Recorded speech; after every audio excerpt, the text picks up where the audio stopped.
Hey, good morning. Welcome to Viking Preparedness. I am Pastor Joe Fox. Today I want to talk about a video and kind of comment on it that I just saw called SHTF, Fantasy or Reality. But first, cue the intro. Boom. Life's all about choices. Choices have consequences. Choose wisely. My kids got me this shirt because I told them that the whole time they were growing up. Watched a video from the Millennial Man, a friend of mine, and his video had a lot of good points in it, and it was about SHTF, fantasy versus reality. And one of the points he made was that a lot of people, first of all, don't have a clue what it's really going to be like. And a lot of people have this fantasy that, you know, the drudgery of their workaday world is going to disappear and everything's going to be cool and they'll be masters of their own destiny and they'll have all the toys to do it with and yada yada. Watch this video, get his deep thoughts on that.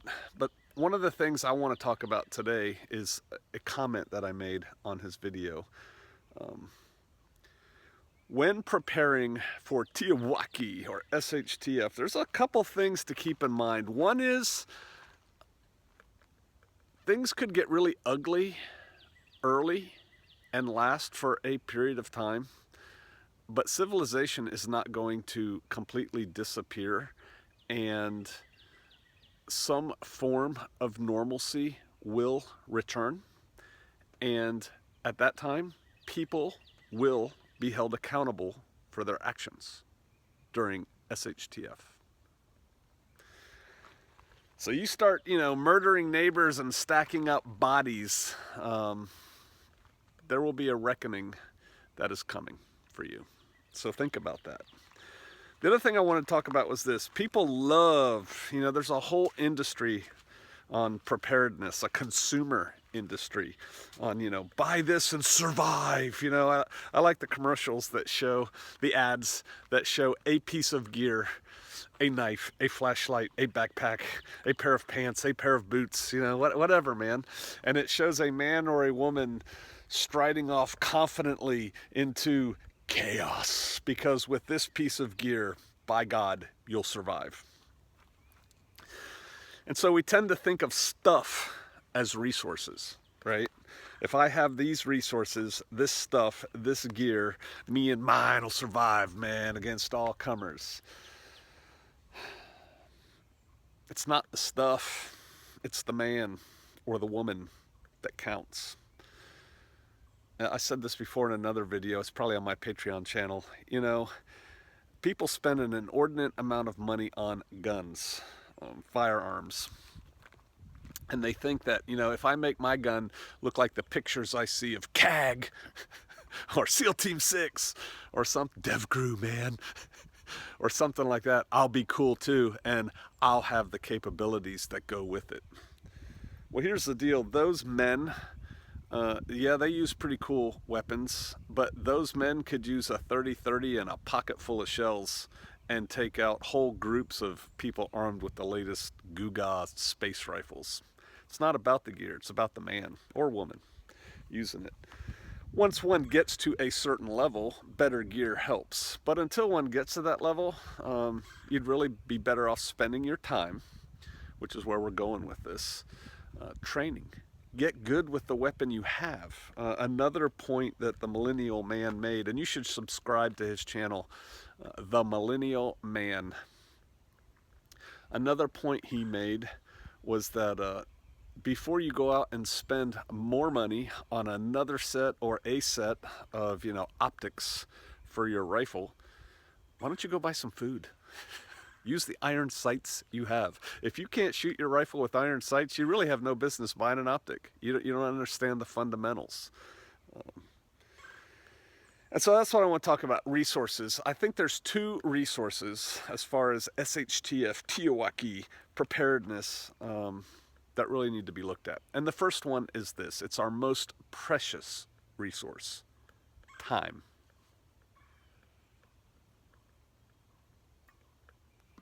Time is our most precious resource because once you use it, you cannot get it back. It is not a renewable resource. Once it's gone, it's gone. Once your beard turns white, it ain't turning dark. And so you have to make hay while the sun shines. You've got to work, you've got to do, you have to accomplish while you can.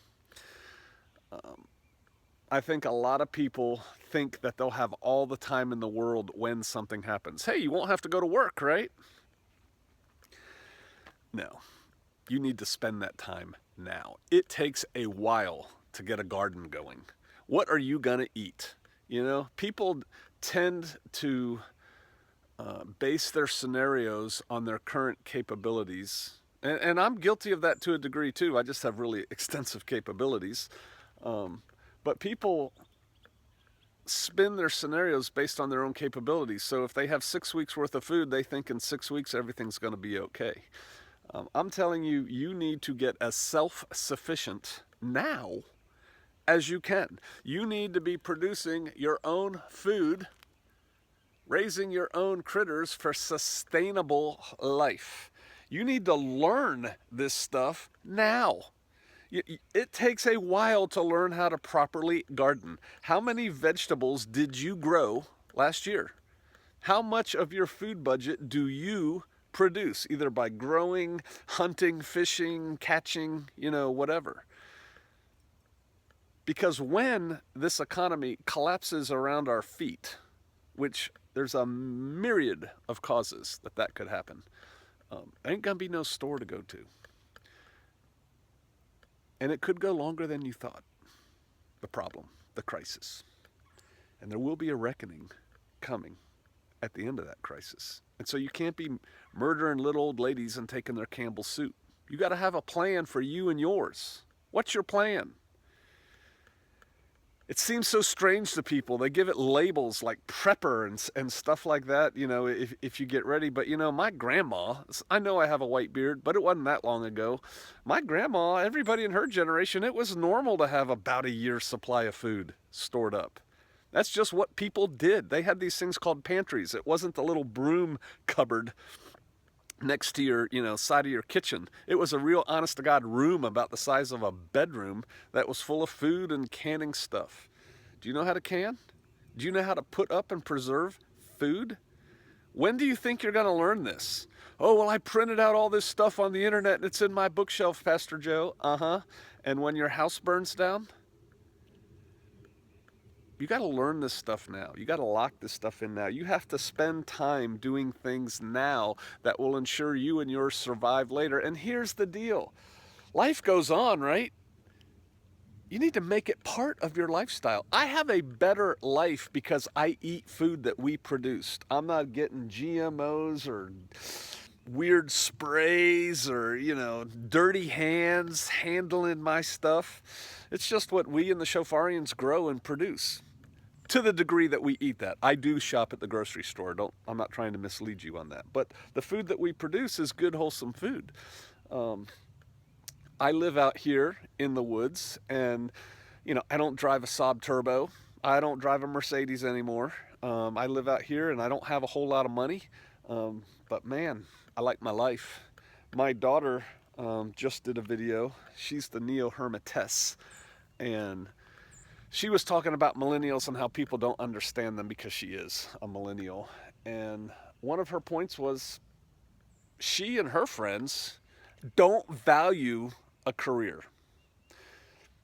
They want to make enough money to do what they want to do, and they're happy with that. And they're happy.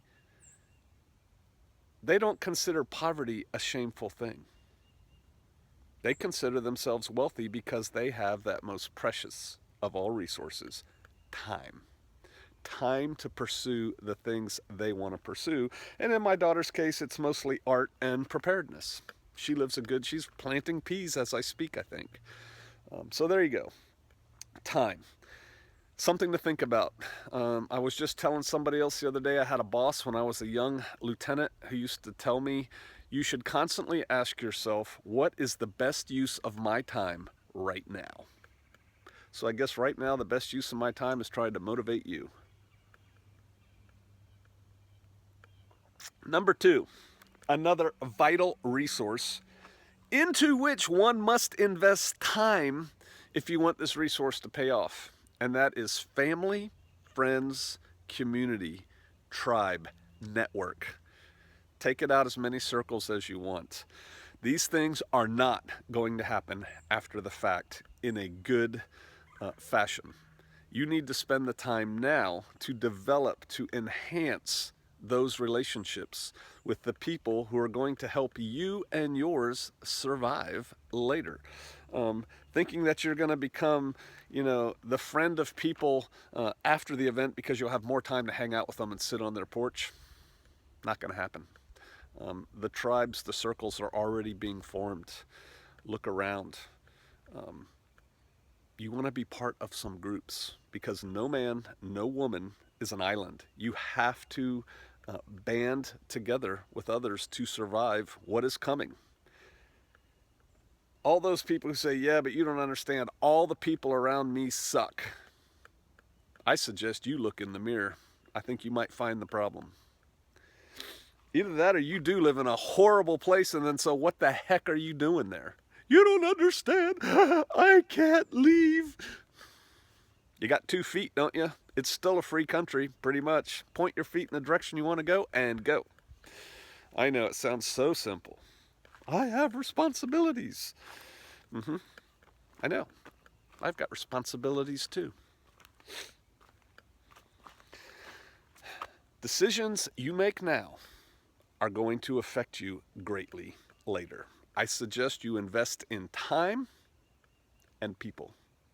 All right, I'll see you out there.